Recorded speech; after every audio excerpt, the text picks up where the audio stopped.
Jane Hume is a superannuation minister. She joins me live now. Thanks so much for your time, Jane. Good to be with you, Laura. What do you think the Prime Minister was trying to achieve yesterday? Well, I think he feels that he has been misunderstood and misrepresented throughout this. You know, he is he's a good and natural supporter of women, which I think he tried to make clear yesterday morning. Unfortunately, I think the media interview went awry and he misstepped, and he said as much. It's a big deal for a politician to come out and say I was wrong and apologise, which is what he did. Yeah, so has his broader message in all this been lost? I hope not, because it is a seismic shift that we're seeing, not just in Parliament House, but I think right around the country. And it's a really important one that we need to make. You know, women's voices are important and they are powerful and they're being heard. That's got to be a good thing. Now the trick is to get to, you know, to grasp the moment and take that big, that next big step towards genuine culture change. Yeah, he said he's heard and he's listened, but I guess people want to see words moved into action, and this is a moment. I don't think we can miss this moment. So what do we want? Yeah, I agree, and I think that we saw that yesterday. Certainly my staff went to a meeting with the Prime Minister yesterday where he made it very clear that he wanted them to feel safe, that he wanted them to feel welcome, that he wanted to see more women in Parliament, not just in parliamentary roles, but also in staff roles as well, that their voices were really important, that they should be heard, and that the contribution that they make is invaluable. So what do you think the steps are to actually achieving that? Let's talk about quotas. Well, yeah, I know that seems to be the topic du jour, and quotas do go a long way to changing numbers, certainly, particularly when we look at the number of female parliamentarians. The question though is, do they go all the way to change the culture? There's so much more I think that we can do to get both women into Parliament, but also into senior positions, whether it be political positions or in business as like well. What? Let's and that's look at part that, of that because conversation. if quotas aren't the answer, what is? Because what we've got at the moment, the status quo doesn't seem to be working all that well. I think that there is a real opportunity to do some talent identification and development. Women aren't necessarily as good at putting themselves out there, particularly for senior positions. So how do we get the women that are here, and indeed the men that are here, to identify that next generation of female talent coming through and to nurture them? And I'm not just talking about mentoring programs. Anybody can do a mentoring program, but you really need to get that sponsorship, put that skin in the game, make that investment in that next generation of women coming forward, and say, I vouch for her. That's really powerful, and that's what really takes women to the next step. It's certainly worked with things like the ASX, the number of women on boards. When you get chairs of boards, particularly of those large boards, invested in that next generation of women coming through, the numbers change dramatically. Absolutely, but the profit changes dramatically. The evidence shows, the data shows that if you have more women on boards at ASX companies, well, the profits are bigger.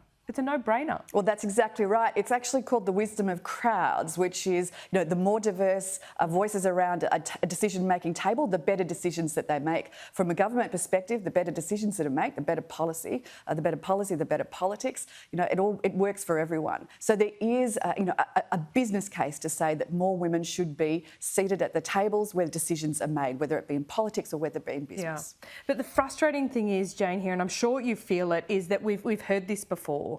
But we are now at a point where it's too slow. It's just not achieving. What you say is not achieving what is actually required in Parliament House. So how do we get there quickly? Because I think, the patience has run out. Well, that's really it. Quotas get you there quickly in terms of numbers, but what gets you there quickly in terms of changes of culture? And I think that there is more that can be done in that regard, and it comes from the top, but it's also a grassroots thing as well. We want to see that seismic shift happen in society and happen in business as well as happen in politics. It can't just be a top-down thing, it's got to be bottom-up as well. Okay, so let's talk about policy here, and not just for the women in Parliament House that work in politics, but what is going to change things for women every day? What is one thing, one policy shift that you think will really move the needle? Yeah, I think the most important thing we can do is get more women into the workforce, get that participation rate up. Now, we were at the pre-COVID at record levels of participation rate in the workforce, women. That's been a great thing. We know that women are working far more years of their lives now than they were 30 years ago. That's also a great thing. The gender pay gap has come down from around 17% to around 13.5%. But there's still 13.5% there, and that's really got to be tackled next. Participation rate goes up, gender pay gap comes down, and we find that pay gap. How do you get participation? Gap. How do you get that participation? Are you talking about things like better paid parental leave, looking at childcare, closing that, which is right in your wheelhouse, the superannuation gap? Yeah, the superannuation gap is a very important one, I think, and was one that was raised by the Retirement Income Review. You know, it said that there are some structural features of the superannuation system that disproportionately affect, women compared to men, and they should be addressed as matters of equity, not necessarily, though, as matters of adequacy. The adequacy issue is a different one in itself. In fact, if you raise the super guarantee, you actually widen the gender super gap. So we have to do things to make sure that that gap is narrowed. The big trick is participation and gender pay gap. We heard from Karen Andrews just yesterday, and she has talked about the culture there at Parliament House. If you're not part of the drinking culture, you really don't fit in. Have you felt that too? Look, I mean, there's always pockets of activity around Parliament House, different groups getting together to discuss different issues. I don't actually sense that there is a drinking culture here, but we, as you know, Laura, we work very late into the night. We often have dinner together as either as colleagues or with staff, and inevitably, if it's that late at night, someone might pull out a bottle of wine to have with dinner. Yeah. I've actually found the camaraderie that I share, not with just my female colleagues, but with my male colleagues as well in this place, to be invaluable. I also think that the relationship I have with my staff is really, really important. So, look, there is a very unique culture in this building. There is no doubt about it. Is it toxic? No, that's not what I've experienced at all. In fact, I had a new staff member, a young woman, start with me just this week, and I felt like I needed to go out to her beforehand and say, hey, I promise you it's not as bad as it's been made out on the television or in the media.